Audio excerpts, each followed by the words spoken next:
कार्यक्रम में। जैसा कि आप सभी जानते हैं कि हर वर्ष की भांति इस वर्ष भी 31 अक्टूबर राष्ट्रीय एकता दिवस से लेकर के और एकता का केंद्रीय सतर्कता आयोग के द्वारा यह विजिलेंस अवेयरनेस वीक आयोजित किया जाता है और हर भारत सरकार के हर विभाग की ये जिम्मेदारी है कि वो इसके अंतर्गत उस वर्ष की थीम के तहत विभिन्न कार्यक्रम आयोजित करवाए और विजिलेंस के बारे में सबकी अवेयरनेस बढ़े। हम सब अपने अधिकारों और कर्तव्यों में एक साम्य बना सकें, इसके लिए ये वीक मनाया जाता है।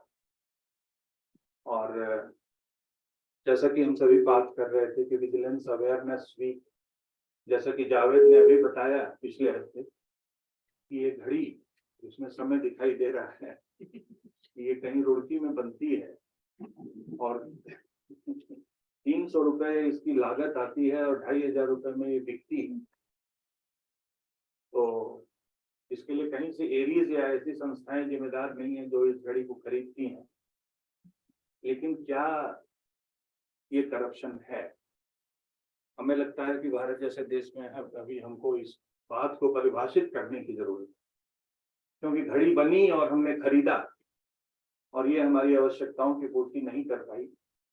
इसमें हम जैसे संस्थान का कहीं कोई दोष नहीं है, क्योंकि उन्होंने घड़ी कहा और हमने घड़ी खरीदा। मेरे कहने का मतलब यह है कि हर व्यक्ति जब तक जागरूक नहीं होगा अपने अधिकारों और कर्तव्यों के कि हम अपने देश के लिए घड़ी बेच रहे हैं और बना रहे हैं। आप 300 की चीज 2.5 में नहीं 3000 में बेच, लेकिन कम से कम वो अपना कार्य पूरा करे। तो कहने का मतलब इस बात को, इस उदाहरण को यहाँ कोट करने का उद्देश्य ये है कि शायद इसी के इर्द गिर्द ऐसे सप्ताह को मनाए जाने की भारत सरकार द्वारा आवश्यकता महसूस की गई है। एनीवे, हम लोग यहाँ आज इस कार्यक्रम के तीसरे दिन मैं कुछ व्यक्तिगत कारणों से 2 तारीख को नहीं था, इसलिए आज 3 तारीख को ये कार्यक्रम किया जा रहा है। आप सबका पुनः स्वागत। ऑनलाइन जो लोग पार्टिसिपेट कर रहे हैं उनका भी पुनः स्वागत। और इस साल का जो थीम रखा गया है उसका नाम है corruption free India for a developed nation. तो करप्शन की बात हम लोगों ने की, तो ये परिभाषित करना कि इस घड़ी को खरीदना क्या करप्शन था या उस जिसने बेचा उसने करप्शन किया। तो ये अपने आप में बहुत जटिल विषय है और हम किसी के ऊपर आरोप नहीं लगा सकते। वो चूंकि एक वेंडर है और फायदा लेना उसका काम है, नहीं तो उसका बिजनेस नहीं चलेगा। शायद वो उसने उस दृष्टि से किया, लेकिन हम खरीदते वक्त और कितने जागरूक रह सकते थे ये हमारे पास नहीं था। तो इसी के इर्द गिर्द आज हमारा एक छोटा सा टॉक, जो मैं as a vigilance officer of ARIES June के महीने में डीएसटी द्वारा एक आयोजित किया गया था कार्यक्रम विजिलेंस ट्रेनिंग के लिए, और उस ट्रेनिंग में सारे ऑटोनॉमस इंस्टीट्यूट्स के वीओस को ये बताया गया कि अगर कोई विजिलेंस का केस है तो उसको क्या मतलब है और हम अपने कर्मचारियों के साथ उसको किस तरीके से रिजॉल्व कर सकते हैं बिना किसी के ऊपर आरोप लगाए या बिना किसी को शक के दायरे में लिए। अगर किसी के ऊपर कोई आरोप लगता है तो हम उसको अपॉर्चुनिटी दें कि वो अपना पक्ष रख सके और अपने आप को ये सिद्ध कर सके कि उसमें उसका दोष नहीं था, दोषी कोई और था, एंड सो ऑन। तो ये 20 मिनट के टॉक में मैंने इस बात को समराइज करने का प्रयास किया है, क्योंकि वहाँ जो विजिलेंस ऑफिसर एरीज डीएसटी के तरफ से हैं, जो ऑटोनॉमस इंस्टीट्यूट्स को देखते हैं और जो भी ट्रेनर्स आए थे, जो भारत सरकार के बड़े बड़े मंत्रालयों में ट्रेनिंग देते हैं, उनका ये कहना था कि ये आप अपने संस्थान में बताइए, क्योंकि हम सबको ये जानना आवश्यक है। तो coming to the point directly, कि अगर कोई मिसकंडक्ट हुआ या किसी ने कहा कि ये मिसकंडक्ट है और उसको परिभाषित किया और उसको लिखित में दिया, तो एक वीओ के रूप में या एक डिसिप्लिनरी अथॉरिटी के रूप में या एक डायरेक्टर के रूप में या काउंसिल चेयरमैन या डीएसटी के जो अथॉरिटीज हैं उनको क्या करना चाहिए, कैसे हम अपने उस एम्प्लॉय पे संदेह व्यक्त करें जो दिन रात उस हमारे संस्थान के लिए कार्य वो भी उतना ही कर रहा है जितना कि डिसिप्लिनरी अथॉरिटी। तो सभी बराबर के हिस्सेदार हैं। तो कहने का मतलब अगर कोई मिसकंडक्ट हुआ तो सबसे पहले भारत सरकार में प्रिलिमिनरी इन्वेस्टिगेशन की बात की जाती है, जिसके इर्द गिर्द आज का हमारा ये टॉक केंद्रित है। उस प्रिलिमिनरी इन्वेस्टिगेशन में हम आएंगे कि प्रिलिमिनरी इन्वेस्टिगेशन का क्या मतलब है। लेकिन अगर किसी के लिखित शिकायत से इस प्रकार की बात आती है तो वो मेजर भी हो सकती है, वो माइनर भी हो सकती है। मेजर है कि माइनर है, ये निर्धारित करने के बाद ये अपने आप में एक विषय है कि कैसे ये कहा जाए कि मेजर है या माइनर। उसके बाद चार्जशीट इश्यू करने का लेवल आता है। चार्जशीट इश्यू जब होती है उसके बाद विजिलेंस ऑफिसर की ये जिम्मेदारी है कि वो अपॉइंट करे किसी इंक्वायरिंग ऑफिसर को। अगर चार्ज ऑफिसर, कहने का मतलब जिसके ऊपर आरोप लगाया गया, अगर वो इस बात से मना करता है कि नहीं हमने ये कार्य नहीं किया है जिसके लिए हमारे खिलाफ शिकायत की, तो वीओ स्वयं कोई निर्णय ले इससे पहले वो अपॉइंटिंग अथॉरिटी एक अपॉइंट करता है इंक्वायरिंग अथॉरिटी को, इंक्वायरिंग ऑफिसर को, उसके माध्यम से इंक्वायरी की जाती है। और इंक्वायरी करने के उपरांत जो रिपोर्ट वो वीओ के माध्यम से डिसिप्लिनरी अथॉरिटी, विभिन्न संस्थानों में डिसिप्लिनरी अथॉरिटी विभिन्न लोग हो सकते हैं, हो सकता हो हमारे केस में कोई और हो या डायरेक्टर एरी स्वयं। इस प्रकार से जब ये प्रक्रिया आगे बढ़ती है तब डिसिप्लिनरी अथॉरिटी को उससे एग्री होना पड़ता है, उस रिपोर्ट से, या डिसएग्री होना पड़ता है। दोनों ही स्थितियों में या तो चार्ज ऑफिसर के ऊपर पेनाल्टी बनती है या उसे माफ कर दिया जाए। अगर पेनाल्टी बनती है तो ठीक है, वो पेनाल्टी किसी भी प्रकार की हो सकती है और इस प्रकार से फिर वो अपील होती है, फिर रिवीजन होता है, फिर रिव्यू होता है एंड सो। तो कहने का मतलब इस प्रकार की चीजों में हम ये साफ देख रहे हैं इस स्टेप्स में कि किसी को हम डायरेक्ट एज सच फायर नहीं करते, लेकिन अपनी लाइफ बदतर हो जाए और टेंशन आ जाए और हम डेली अपनी उन क्रियाकलापों और अपने पारिवारिक जिम्मेदारियों का निर्वहन न कर पाए, चाहे वो चार्ज ऑफिसर हो, चाहे वो प्रोसिक्यूटिंग ऑफिसर हो, चाहे वीओ हो या डायरेक्टर। तो कहने का मतलब इससे बचने की जरूरत है। तो यही लूप है जो भारत सरकार के हर मंत्रालयों में फाइल किया जाता है और हम सब ये देख रहे हैं कि इसमें कुछ भी नहीं, कोई नतीजा तो है नहीं। तो भारत सरकार के नियमों के अधीन अगर हम चलते हैं तो इट्स ऑनगोइंग प्रोसेस जो कब खत्म होगा कोई भरोसा नहीं। तो इससे बचा जाए। तो कहने का मतलब प्रिलिमिनरी इन्वेस्टिगेशन होता क्या है? Preliminary investigation is a fact finding inquiry carried out after a decision has been taken to have an inquiry made into allegation contained in a complaint in order to establish the existence or absence of prima facie case. जब हमको कोई लिखित शिकायत किसी के खिलाफ मिली तो ये निर्धारित करना कि इसमें गलती है या इसके ऊपर सिर्फ आरोप लगाया गया है, और गलती है तो क्या है, क्या निर्णय लिया जा सकता है, इस प्रकार की प्रक्रिया का नाम प्रिलिमिनरी इन्वेस्टिगेशन है। और उस प्रिलिमिनरी इन्वेस्टिगेशन के बाद ही कोई मामला आगे बढ़ता है विजिलेंस। किस प्रकार के कंप्लेंट्स हो सकते हैं, किस तरह से कंप्लेंट आ सकते हैं?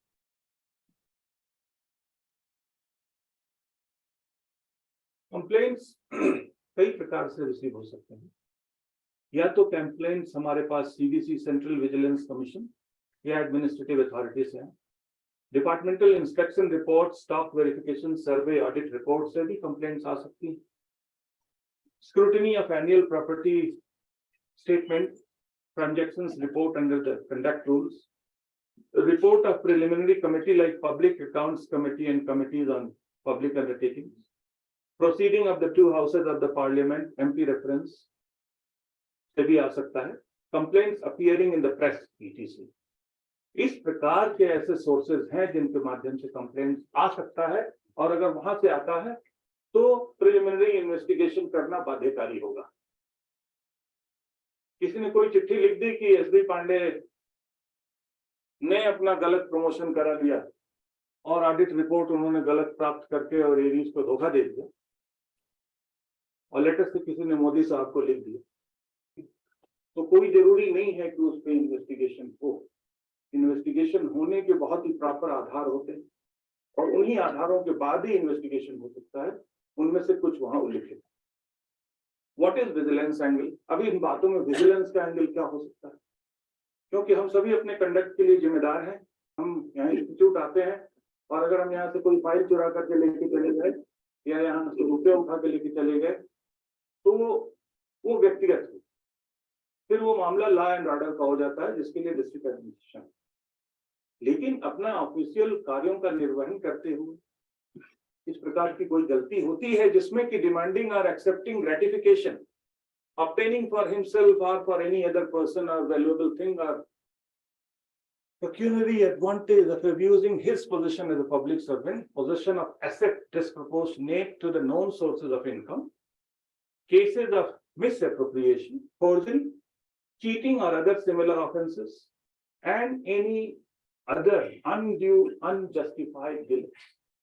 इस प्रकार की चीजों में विजिलेंस एंगल बनता है। अब departmental investigation to be made when allegation is related to departmental irregularity, negligence, misconduct where alleged facts are capable of verification or inquiring departmentally, ऐसा केसेस हो सकता है, या cases which are to be entrusted to be CBI, ये भी कि CBI के पास भी केसेस जा सकती हैं, लेकिन किस आधार पर? Sir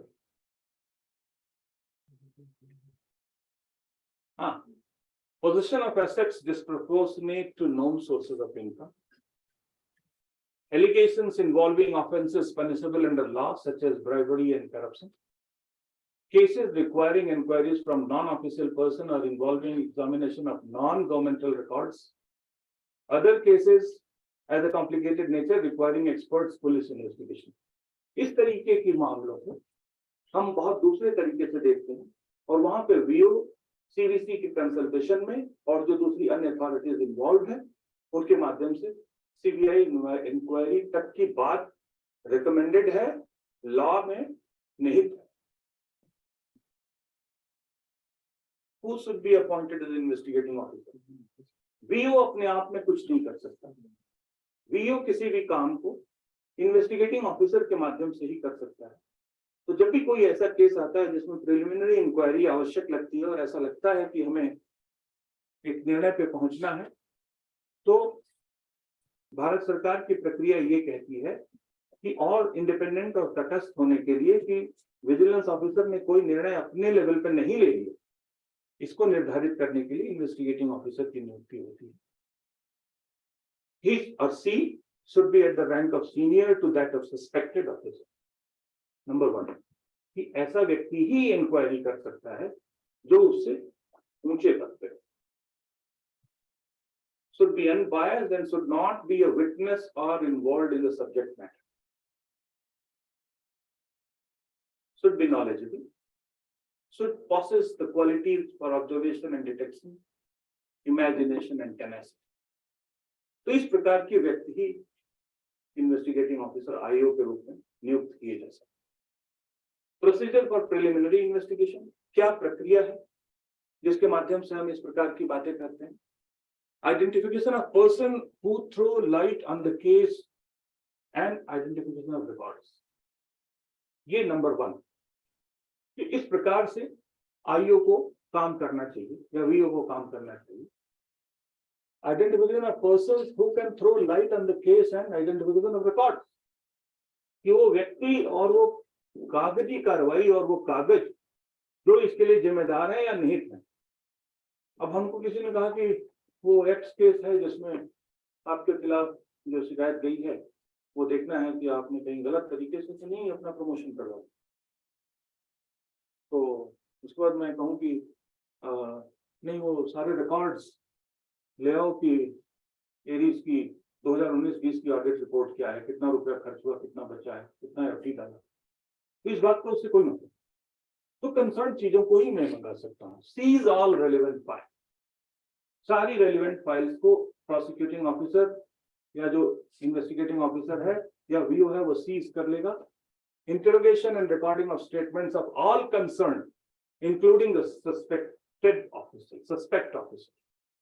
The interrogation and recording of all statements, recording, it has to be recorded. It has to be right in written. कोई भी ऐसा नहीं कि अरे सर हमने नहीं किया था, वो तो आप समझ रहे हैं इन्होंने किया नहीं. ऐसे किसी तथ्य पे कोई भी इन्वेस्टिगेटिंग ऑफिसर या कोई भी आईओ या कोई भी वीओ यकीन नहीं करना चाहिए. It has to be recorded. To make site inspection for verification of facts and to ensure that evidence is not disturbed. ये भी एक जिम्मेदारी का पार्ट है, इसको भी करना पड़ता है. To consider transfer of suspected officer to prevent tampering of records. कि रिकॉर्ड जिस समय घटना हुई और जिस समय भी किसी ने किसी के खिलाफ शिकायत की, उसके बाद रिकॉर्ड से छेड़छाड़ ना हो, ये भी इंश्योर करना पड़ता है. To obtain technical opinion from experts if required. ये भी लिबर्टी मिलती है कि अगर किसी मामले में हमारी समझ नहीं है या उस इन्वेस्टिगेटिंग ऑफिसर की समझ नहीं है तो उसके लिए टेक्निकल सपोर्ट मुहैया कराएगा. The report to be investigation should contain. The report of the investigating should contain. जो रिपोर्ट सबमिट हो उसमें क्या होना चाहिए? Gist of the complaint. अब कंप्लेंट में किसी ने कह दिया कि ये एसबी पांडे गोरखपुर के बताते हैं लेकिन ये मध्य प्रदेश के, something like that.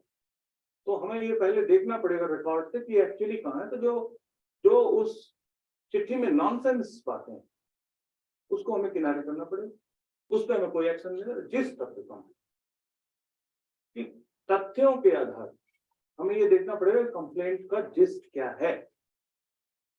Investigation including the method of investigation employed. किस प्रकार का मेथड एम्प्लॉय किया गया और किस प्रकार के मेथड से ये बात की थी. Documents and oral evidence relied upon. कोई भी डॉक्यूमेंट है और कोई भी ओरल चीज है उसमें किस प्रकार से हम रिलाई करते हैं. Role of the suspected officer. किसी के ऊपर अगर कोई आरोप लगा तो उसका एक्चुअली रोल क्या है. अगर हमारे वहां किसी क्लर्क ने गलती की और किसी हायर अप ऑफिसर ने उसको कहा था वो आदेश पालन करने के लिए और किसी ने कोई पीओ रिलीज कर दिया, तो क्या पीओ रिलीज करना हमारे क्लर्क की गलती थी या उस पीओ को किस आधार पर रिलीज किया गया और किसने उसका अप्रूवल दिया था? वो जिम्मेदार है या वो क्लर्क जिम्मेदार है जिसने पीओ इशू, क्योंकि उसने आज्ञा का पालन किया. लेकिन अगर हमने किसी से कोई काम करने के लिए कह दिया तो हमें उसके ओरिजिन और रूट पे जाना पड़ेगा, उसको समझना. Explanation of the suspected officers or opportunity given to him to explain his conduct. Last वाली बात बहुत इंपॉर्टेंट कि हमें उसे अपॉर्चुनिटी देनी है कि वो अपना पक्ष रख और वो ये बता सके. बिना किसी का पक्ष सुने बिना हम किसी के ऊपर इंक्वायरी को आगे नहीं बढ़ा. ये बहुत ही महत्वपूर्ण बिंदु है डीएसपी के अनुसार, या ऐसे लोग जो ऐसी चीजों की ट्रेनिंग अन्य दूसरे डिपार्टमेंट्स को भारत सरकार में देते हैं. Material available to controvert the defence. ये भी बहुत इंपॉर्टेंट है कि ऐसे मटेरियल को भी इकट्ठा करना है जो उसके डिफेंस को स्टेबलिश करते हो या उसके डिफेंस को डिनाई करते जब हम उसके पक्ष पर. All original document seized and report. पहले भी ये बात आ चुकी है. Conclusion whether prima facie case is this. उसके बाद हम उसको इनकंक्लूसिव नहीं रख सकते कि प्राइमा फेसाई इन्वेस्टिगेशन का केस बनता है या नहीं बनता है. इसको एस्टेब्लिश करके उसे समाप्त करने की जिम्मेदारी भी है.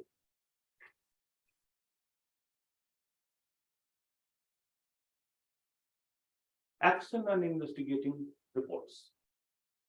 उस इन्वेस्टिगेशन रिपोर्ट्स पे एक्शन क्या होता है? Report to be submitted to disciplinary authority. वीओ उस रिपोर्ट को डिसिप्लिनरी अथॉरिटी को सबमिट करता है जो इस बात को निर्धारित करता है कि the complaint should be drop. जो भी कंप्लेंट है उसमें कोई दम नहीं है, उसको हम ड्रॉप करते हैं. एडमिनिस्ट्रेशन ऑफ अ वार्निंग और कॉशन.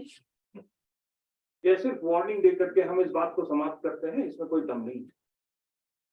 रेगुलर डिपार्टमेंटल प्रोसीडिंग्स जिसमें इतना लंबा चल सकता है कि आदमी का जीवन खराब हो जाए, उसका अपना फैमिली लाइफ से लेकर के और डेली की दिनचर्या तक खराब हो जाए, तो अपने आप में किसी को जेल भेजने से ज्यादा कष्टकारी है,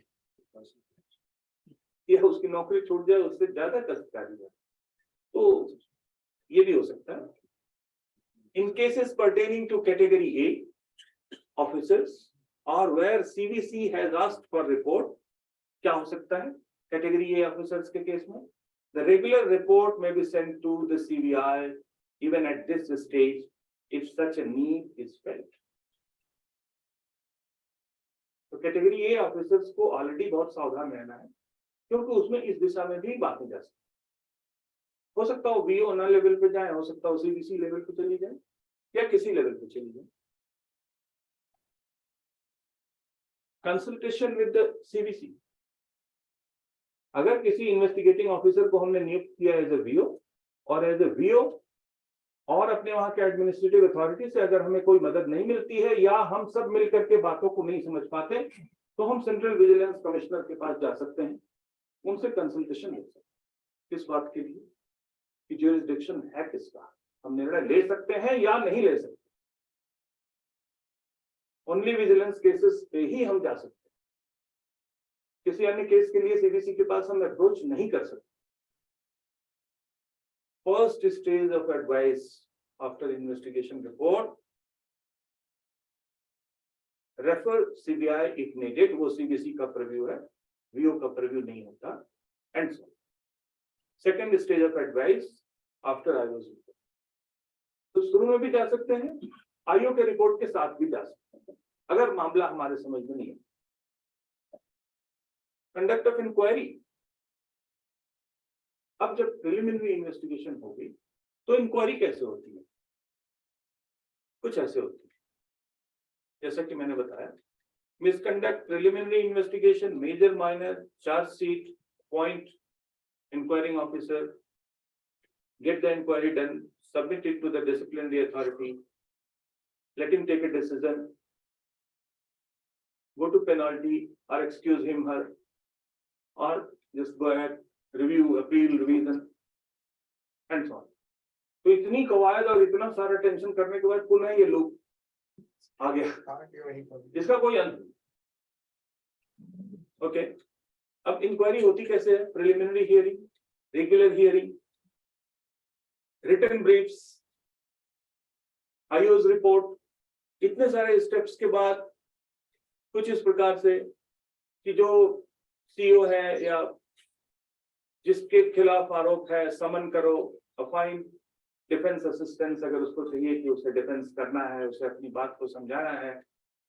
3 questions are important कि whether you have received the charge sheet, whether you have understood charges, are you admitting, you are denying।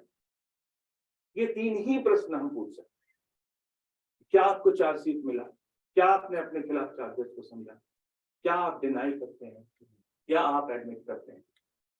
उसके बाद inspection of original listed document submitted to the defence witness document, और इस प्रकार से inquiry चलती है। और ज्यादा समय न लेते हुए मैं रादर इसको भी मैं स्किप करता हूँ, क्योंकि हमारे लिए बेसिक से ज्यादा नहीं है कि the presenting officer, enquiring officer, charge officer, defence assistant and so on. सबसे जो महत्वपूर्ण बात है, इतनी सारी बातों को छोड़ करके टॉक को जल्दी से कंक्लूड करना है ताकि हम लोग चक्रवर्ती जी को सुने। कॉन्स्टिट्यूशन में there is a clause 311।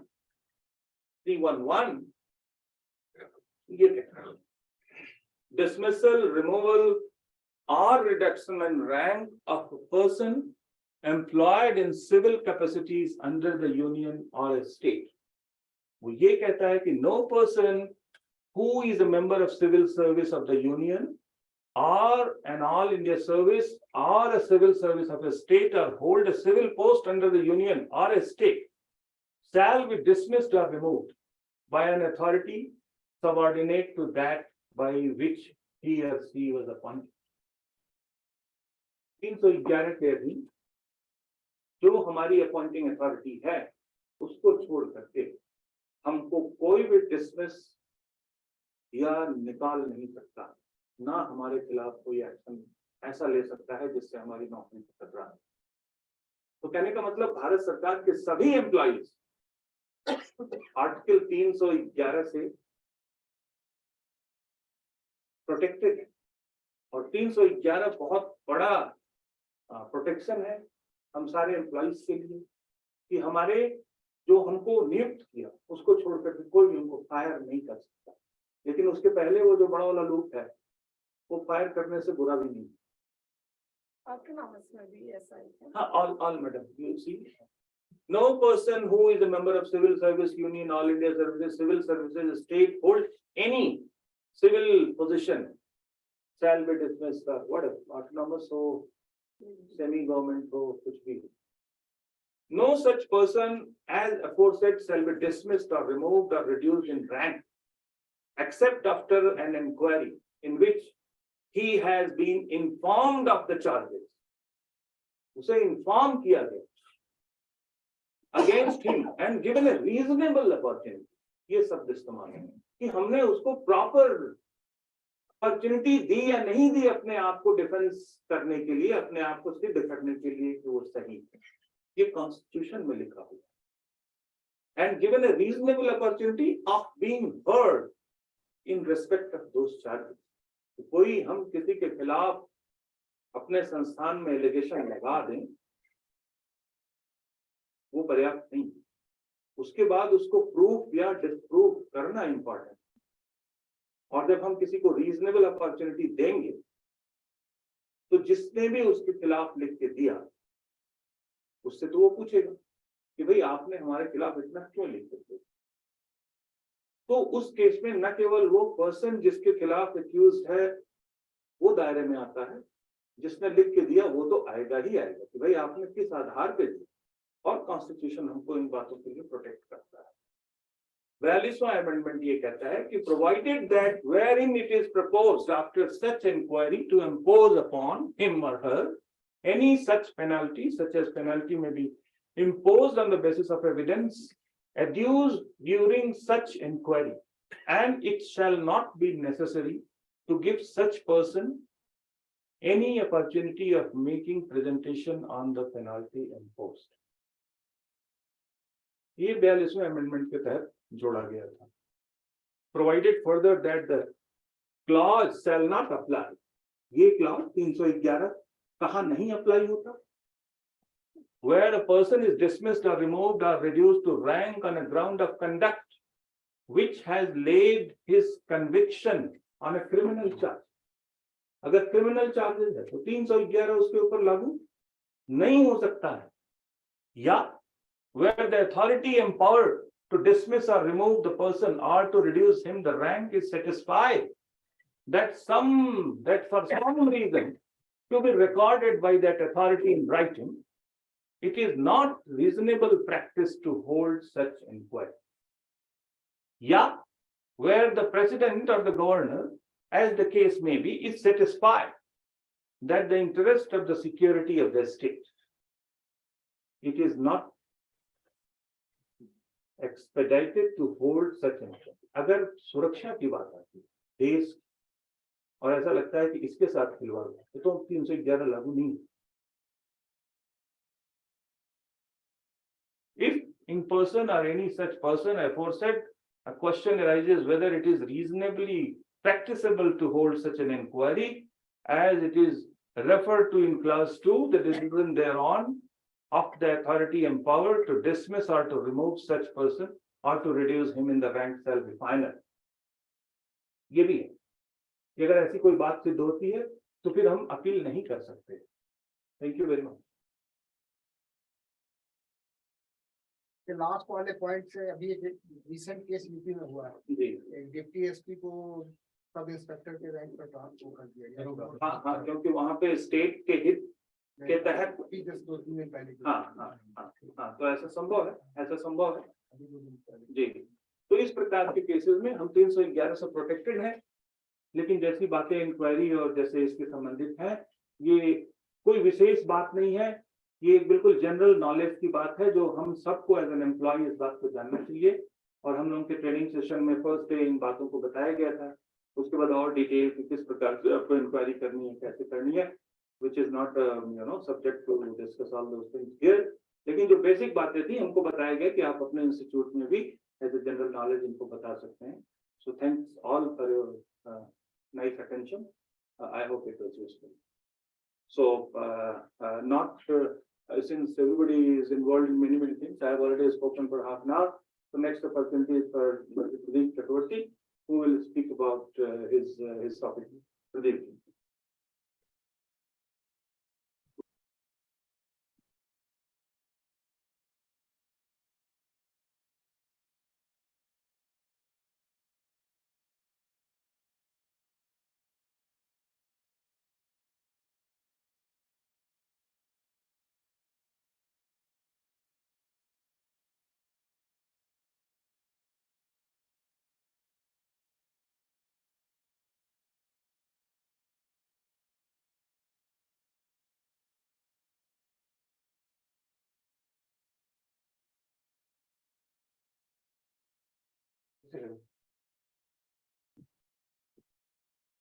So very good morning. From promotion to corruption, once again I am in action. People are waiting for me to say something. I will say something and people will get energized. तो कुछ मैं कहूँ, आप लोग अच्छा लगे तो सबके लिए मैं ये कहना चाहता हूँ कि शशिभूषण जी को बहुत बहुत धन्यवाद. बहुत सारे चीजें उन्होंने बताए जो मुझे पता नहीं था.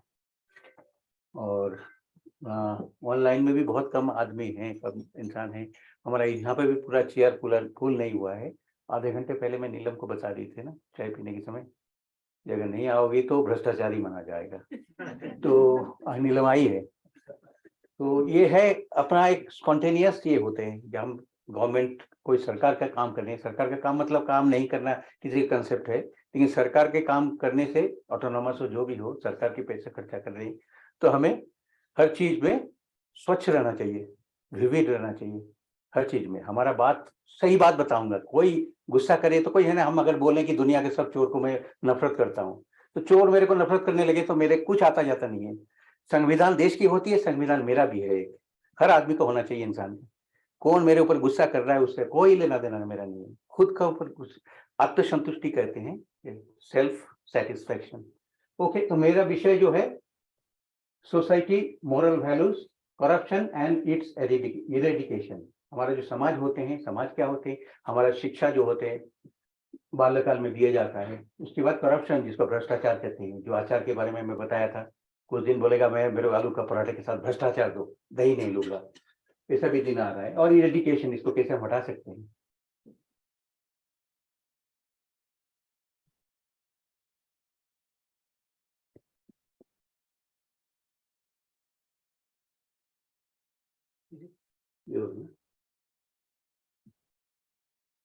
सो फर्स्ट सोसाइटी आते हैं हम, ग्रामर से आते हैं. इससे noun society, parts of speech जो हम लोग पढ़े थे, नाउन, प्रोनाउन, भार, verb, adjective, preposition, conjunction, interjection. इसमें नाउन में आता है तो इसमें लिखा है the aggregate of people living together in a more or less ordered community. Community, the public, सब जगह एक ही है, क्लब, ग्रुप. तो सोसाइटी मतलब हम एक साथ में रहते हैं. हमारे एरीज में भी एक सोसाइटी है, क्वार्टर्स है, हमारा ये ऑफिस भी एक सोसाइटी है जिसमें एसोसिएटेड होते हैं आदमी, एक साथ में रहते हैं. इसमें इंडिविजुअल तो कंट्रीब्यूशन रहता ही है, जो हम समेशन करते हैं, जैसे इंटीग्रेशन करते हैं, सब मिलके हम समेशन में हमारा एक मूल्यबोध जिसको बोलता है वैल्यू, हमारा यील्डेड होते हैं, बाहर निकल के आते हैं. सोसाइटी एट ए ग्लेंस आप देखिए कितने आदमी हैं, कोई धर्म, कोई भाषा, कोई, सब मिलके एक सोसाइटी बनते हैं. इसमें कोई हर आदमी का, हर इंसान का एक पर्टिकुलर अधिकार होते हैं.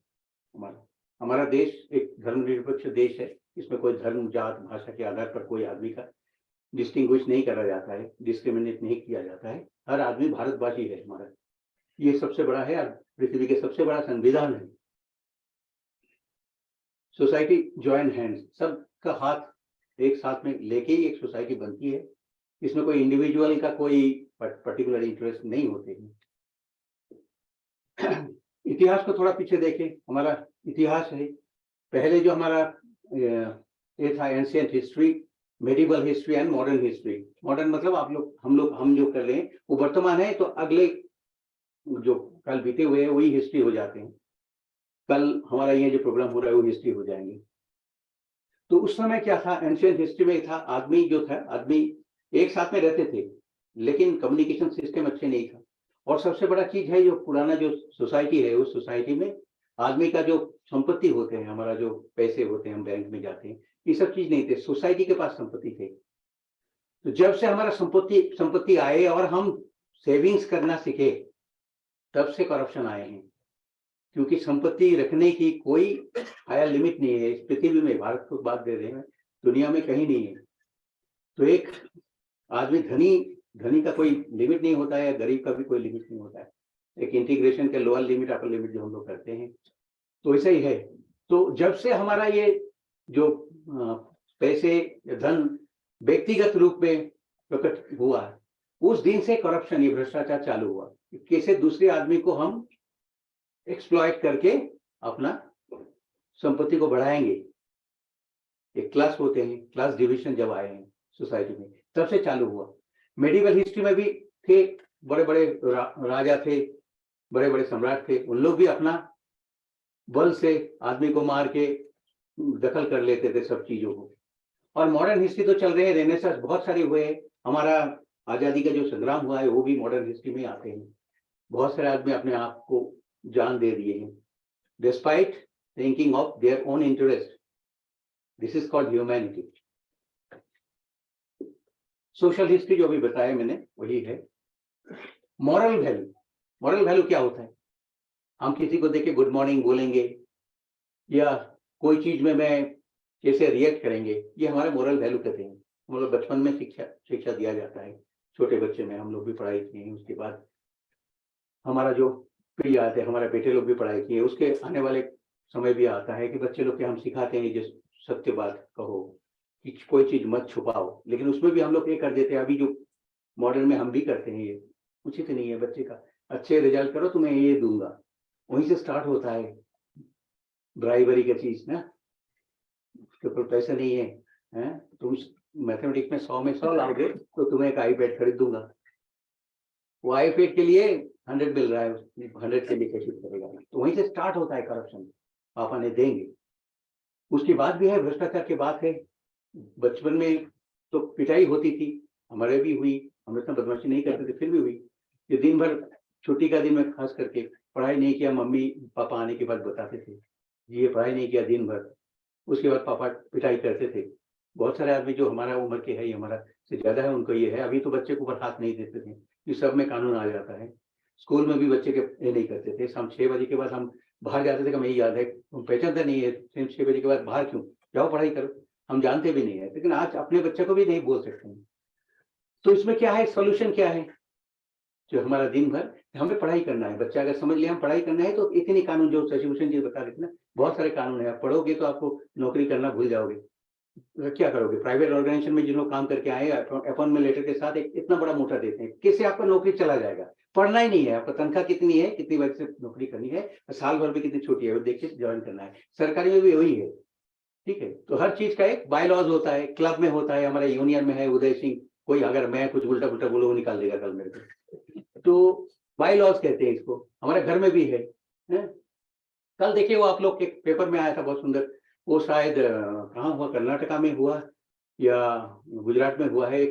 मम्मी पापा ने एक एल्कोहलिक बच्चे के लिए सुपारी दिया किसी को 8 लाख रुपया अपने बच्चे को मारने के लिए।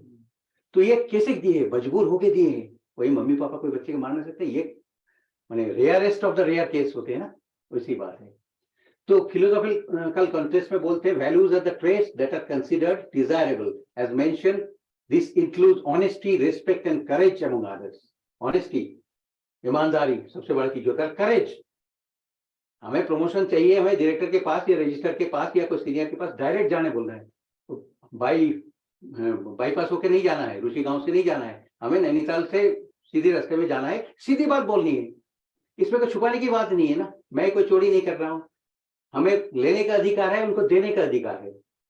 बाहर आके बोलेगा यार ये तो फलाना, ये डायरेक्टर कुछ उल्टा बोलता है, ये रजिस्टर उल्टा बोलता है, ये भ्रष्टाचार। सामने बोलो आप उल्टा बोलते हो, ठीक है ना। कोई कुछ नहीं कर सकते, कानून है हमारे देश में, हमारा कोई भी कुछ भी कर नहीं सकता। अगर मैं ऑनेस्ट हूँ और भारत के संविधान मान के चलता हूँ, सब जगह कानून है हमारे देश में ना।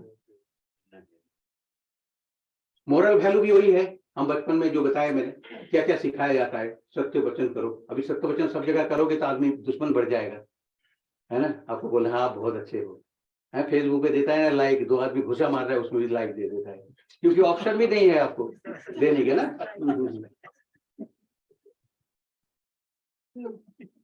कोई आदमी है, सही बात है, 2 लड़ाई कर रहे हो, कोई वीडियो उठा रहा है, अरे जाके बचाओ। कोई गाड़ी के नीचे आ गया वो वीडियो मूवी कर रहा है, तो उसको तो पहले एक्यूज करना चाहिए। मॉरल वैल्यू मैंने बताया पहले, जब से हम जन्म लिए हैं उसी समय हमारा ये देता है। उसमें क्या है, कॉम्पैशन है, रेस्पेक्ट है, ऑनेस्टी है, ग्रेटिट्यूड है, जेनरसिटी है, काइंडनेस है। एक परिवार में उसी होता है। जब हम हस्बैंड है, हमारा स्त्री हमारा रजिस्टर है, मैं डायरेक्टर हूँ, ऐसे नहीं। वाइफ हस्बैंड को रेस्पेक्ट करेंगे, रेस्पेक्ट हस्बैंड भी वाइफ को करेंगे, बच्चे को करेंगे, उम्र के ऊपर नहीं होता है। सबका एक इंडिविजुअल एट्रीब्यूट्स होते हैं, गुणावली होते हैं, सब सबको रेस्पेक्ट करे तो परिवार भी सही होता है। ये परिवार मिलके एक देश होता है, ठीक है ना।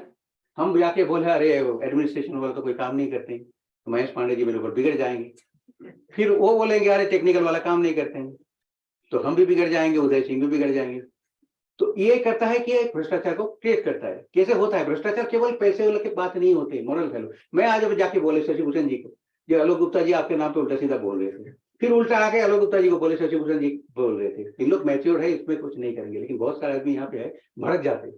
हाँ बोला, मेरे को सुनता भी नहीं है, जिससे मेरा कोई आता जाता ही नहीं है। बोल रहे थे ना शशि भूषण जी, जो कुछ चीज होते हैं जो जिसको डिस्कार्ड करो, कोई ठोस सबूत नहीं होते। तो ये सभी आदमी, ये भी भ्रष्टाचार है, जो अफवाह फैलाते हैं।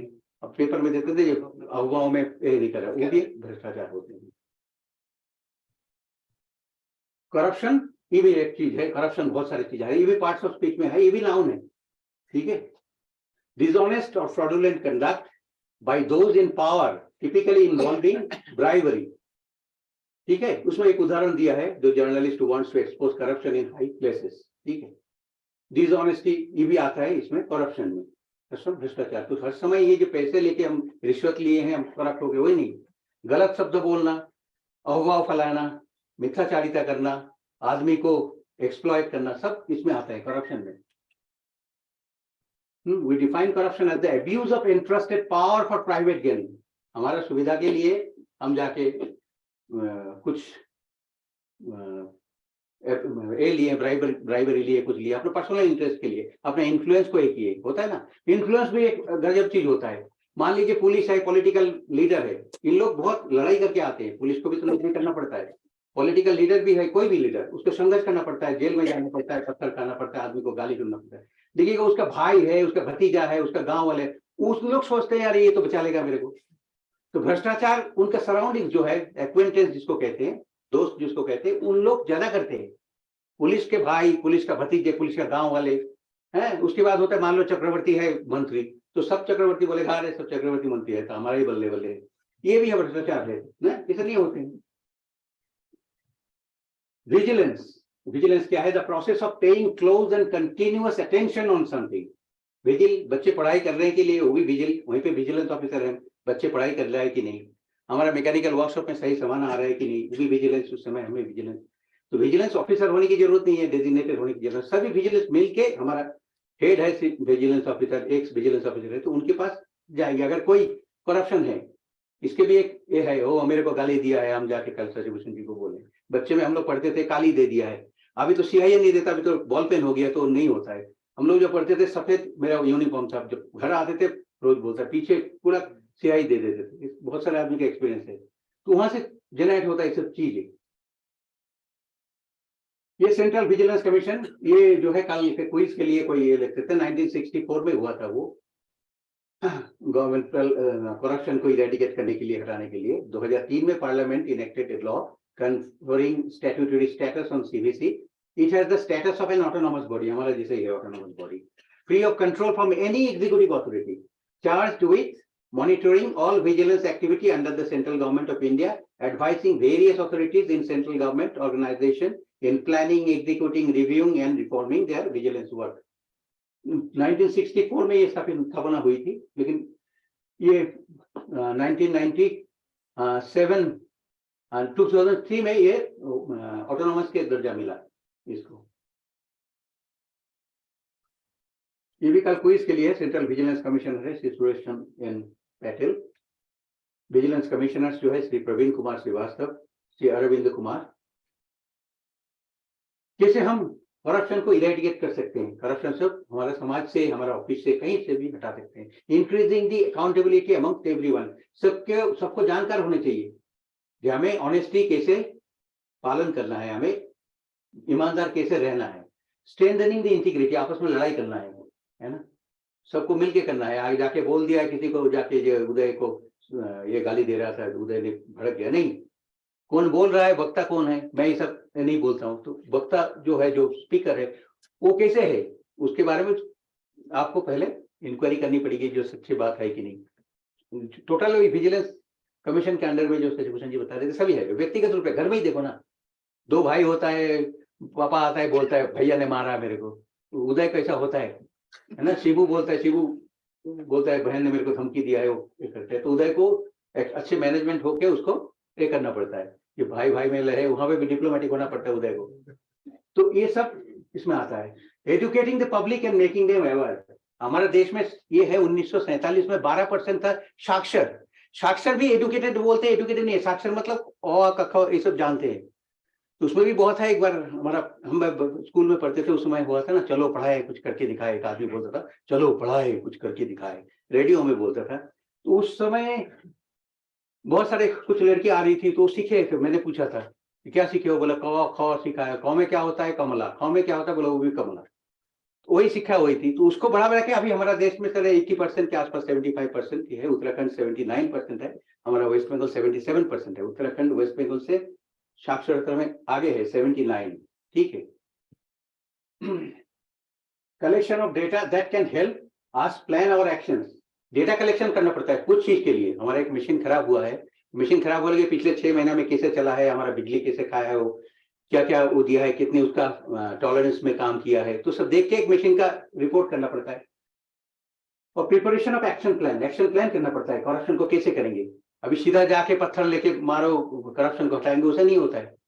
टाइम टेकिंग प्रोसेस है, आदमी को ये करना पड़ेगा, क्योंकि ऐसा करोगे तो जेल में जगह नहीं होगा। जेल भी बोलेगा कि हमारे निविदा एक है, जेल में जगह नहीं है, हमें कुछ होटल दो, फलाना दो, जगह दो आदमी रखने के लिए। उसके बाद इम्प्लीमेंटेशन ऑफ दो एक्शन प्लान। एक्शन प्लान जो किए हैं उसको इसे इम्प्लीमेंट करनी है। ये चीज है हमारा रिसर्च इंस्टीट्यूट के लिए साइंटिफिक टेम्पर। क्योंकि मैं 1985 सन से ये इस चीज से जुड़े हुए हूँ, बहुत सारे इंस्टीट्यूट ऑर्गेनाइजेशन से मैं जुड़े हूँ। साइंटिफिक टेम्पर, अगर साइंटिफिक टेम्पर में आदमी सब आ जाए तो आदमी का ये करप्शन है, करप्शन हट जाएगा। कैसे है, हमारा देश में धर्म बोल के एक चीज है, रिलीजन। सब आदमी रिलीजन होता है, रिलीजन होता है एकदम पर्सनल प्राइवेट मैटर होते हैं। प्रैक्टिसिंग रिलीजन प्राइवेटली, हम हिंदू हो, मुस्लिम हो, क्रिश्चियन हो, जो भी हो, ये हमारा खुद का ये होता है। तो इसमें लड़ाई करने की बात नहीं है, कोई जाके बोल दे, होता है। तो जब भी डिफरेंट काइंड का मतादर्श होंगे तो तभी लड़ाई आता है। इसमें क्या है, हमारा हम लोग भी धर्म पढ़ के आए हैं, विभिन्न धर्म में बोलता है, क्या बोलता है, इंग्लिश में बोलता है जैसा, ये hate the sin not the sinner. जो पापी है, जो दोषी है, उसको घृणा मत करो, दोष है उसको घृणा करो। हमारा धर्म में बोलते हैं क्षमा परम धर्म। तो मान लो एक उत्तराखंड हाईकोर्ट के जज इसको मान लिए और जितना मुजरिम है सबको क्षमा कर दिए, तो उनको क्या करोगे, धार्मिक बोलोगे या भ्रष्टाचारी करोगे? ये भी सोचना चाहिए। हमारा सब चीज अंधे मुंह से नहीं करनी है। हम जब सरकार के ओथ लेते हैं तब हमें ये देखना पड़ता है कि हम पब्लिक सर्विस कर रहे हैं। हमारा यहाँ जो रिसर्च होता है ये तो दुनिया के लिए दिया गया है ना, वहां से भी कुछ आते हैं, पेपर निकालते हैं विज्ञानी लोग, क्यों निकालते हैं, सबके लिए, it is open to all. तो हमें सरकार का जो है, हमारा संविधान जो है, संविधान ही हमारे लिए पहले प्राइम रिलीजियस बुक है। क्योंकि पहले मैं इंडियन हूँ, उसके बाद हिंदू हूँ, मुस्लिम हूँ, जो भी है, पहले इंडियन का रिलीजियस बुक कौन सा है, हमारा संविधान है। और हमारा इंस्टीट्यूट का बायलॉज है, संविधान के तहत ही किया गया है। 309 कहते हैं सबको प्रमोशन मिलना चाहिए, आर्टिकल 14 कहते हैं सब में समानता होना चाहिए, और ये जो है आर्टिकल 51 है, ये भी एक प्राइम ये है हमारा फंडामेंटल ड्यूटीज में आते हैं, जो you should practise scientific temper in your life. हमारा भाग्य कोई बदल नहीं सकता, खुद ही हम भाग्य बदल सकते हैं। साइंटिफिक टेम्पर होगा। साइंस सिखाता है हमें कि हर कार्य के एक कारण होते हैं, एक्सपेरिमेंट, ऑब्जर्वेशन, देन कंक्लूजन। खाली बोल नहीं दिए कि मेरे मून में पानी है, ऑब्जर्वेशन होगा, कल बोलेगा, एक बोलेगा नहीं वो पानी नहीं था। तो लेटेस्ट जो आएगा उसमें साइंटिफिकली उसको प्रूव करना पड़ेगा। आइंस्टाइन रात को रोटी खाते थे या भात खाते थे, उससे मेरा कोई लेना देना नहीं है। आइंस्टाइन जो साइंस को देगी वही हमें लेनी है ना। ये है विजिलेंस अवेयरनेस वीक जो है लास्ट में 31 अक्टूबर से 6 नवंबर हमारा जो नारा है इस बार, corruption free India for a developed nation, Hindi में भ्रष्टाचार मुक्त भारत, विकसित भारत। और ये किसने दिया था, मैं इसको अच्छा लगा, कोई स्कूल में कोई बच्चे ने दिया था, भ्रष्टाचार को दूर करो, बेहतर देश का निर्माण करो। सबसे बड़ा डिजीज है भ्रष्टाचार, इसके लिए कोई इलाज नहीं है, एक ही इलाज है, अपने आप को ईमानदार होना चाहिए और सबको आसपास में जो है सबको ईमानदार बनाना चाहिए। Thank you.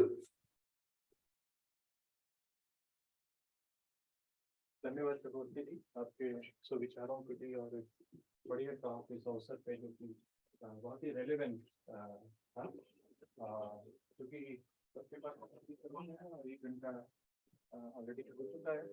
तो जैसा कि कल के कार्यक्रम के रूप में डिसाइड है कि हम सब लोग इकट्ठे होंगे और एक क्विज कार्यक्रम जो कि एंटी करप्शन जैसे वृहद ब्रॉड विषय पर है, इस पे हम लोग बातें करेंगे और क्विज की रूपरेखा बताते हुए, क्योंकि हम ही सब प्रतिभागी होंगे, जो लोग ऑनलाइन जुड़े हैं और जो यहाँ बैठे हैं, दोनों को हम बताना चाहेंगे कि मैक्सिमम हाफ एन आवर का कार्यक्रम रखते हैं और जिसमें लगभग 20 के आसपास हम प्रश्न पूछेंगे।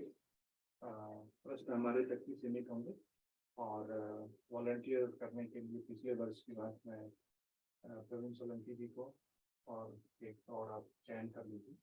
लोग ऐसे लोग हैं जो हमें असिस्ट करें कि किसने पहले हाथ उठा करके जवाब सही दिया, इस बात को हम लोग नोट करें। तो एक आप वॉलंटियर कर लीजिए, एक व्यक्ति कोई और आप ले लीजिए, तो 3 मिलकर के हमने डिसाइड कर लेंगे पिछले वर्ष के यहाँ, और 20 प्रश्न पूछे जाएंगे और 11:30 बजे शुरू करेंगे और मेरे ख्याल से 12 बजे के आसपास इसको समाप्त कर देंगे। और जो लोग विजेता होंगे वो हर वर्ष की बात उनका नाम ऑनलाइन डिस्प्ले किया जाए कि वो इस क्विज कार्यक्रम के फर्स्ट, सेकंड, थर्ड 3 विजेता रहे। तो बड़े पैमाने पे आप सभी लोग प्रतिभाग करें और इस विजिलेंस जागरूकता सप्ताह को सफल बनाएं। एक बार पुनः आप सबका यहाँ आने के लिए धन्यवाद। थैंक यू वेरी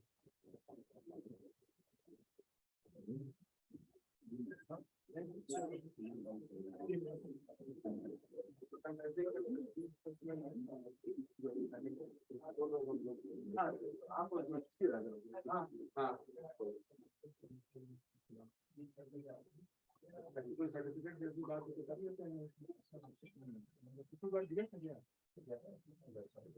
हाँ, वेबसाइट पे नाम डाल दीजिए, सबसे बड़ा सर्टिफिकेट। हाँ हाँ हाँ, है ना सर।